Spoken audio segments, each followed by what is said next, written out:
So you've done a mock draft, so we'll set this up. You had the Browns making 2 trades. So they sent Greg Newsome to the Lions for one of the Lions' 3rd picks, 73 overall. And then the Browns trade back from 55 with the 49ers to get 64 and 98. So the end result, you give up Greg Newsome, you end up with 4 picks in the top 100, 64, 73, 86, 98.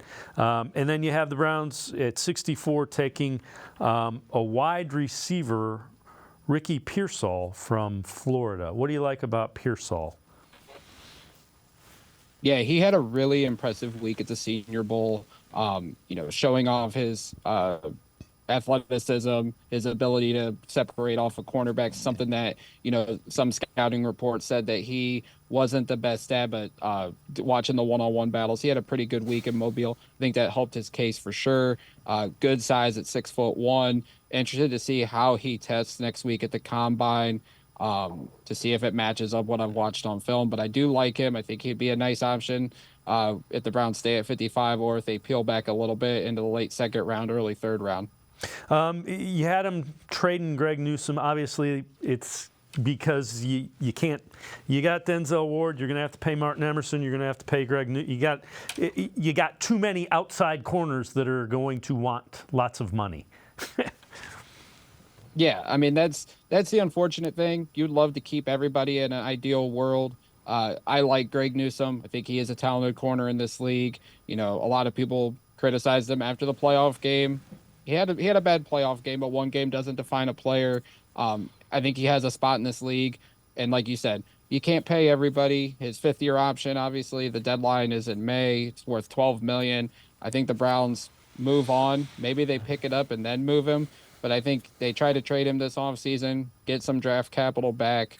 I know a lot of people think we could get a late 1 just because you look at the draft simulator and think, you can get a late 1. This is how it works out. I think you get a day 2 pick for Newsome, which I think will still be good value, and then you can flip that into a nice prospect of some sorts. At 73 in the 3rd round, one of those picks, actually the pick you got for Greg Newsome, you haven't taken an edge rusher, Javon Solomon from Troy. Tell me what you like about Solomon. Yeah, he's a good explosive pass rusher. He is a bit undersized. He's like 6'2", 240 pounds, so he might not be an ideal fit, hypothetically, for this Browns defense, but with how explosive he is as a pass rusher, you line him up opposite Miles, or you kick Miles inside and you use him in a package with Okoronkwo and take your pick of defensive tackle.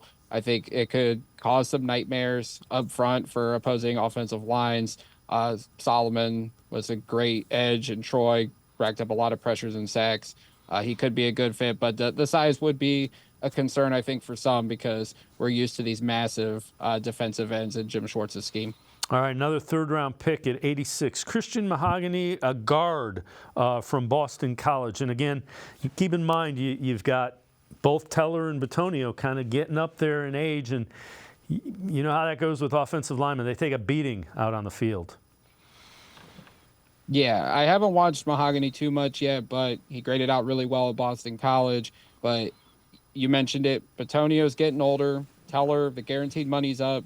I wouldn't be so shocked if they moved him this offseason in a trade, potentially, to upgrade another position in need. But they do need to start looking at the future of this offensive line, not at just the interior, but the tackles as well, with Jed Wills coming up on his last season, Jack Conklin, his last season of guaranteed money. So the offensive line isn't a position group that a lot of people are focusing on this offseason, but I really think Browns fans should be. All right, before I let you go, I'm going to skip ahead. I'm curious. In the 6th round of this mock draft, you had the Browns taking Frank Gore Jr.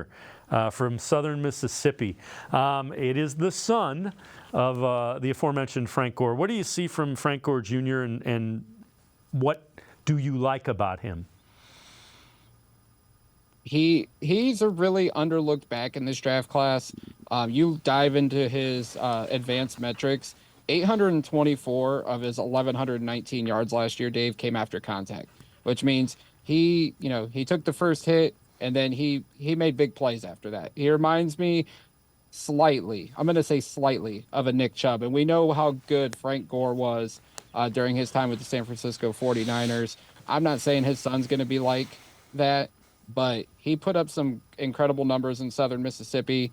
I think he's getting underlooked. I think it will depend on the fit, but if you get him on day 3 of the draft, and we've seen some day 3 running backs turn into some pretty good running backs in this league, I think Frank Gore could definitely be one of those guys. Frank Jackson, Gore Jr. Yeah, I got you. Yeah, it's intriguing. If you're telling me he's a little bit like Nick Chubb, I think I want to see more of that from a 6th round pick without question.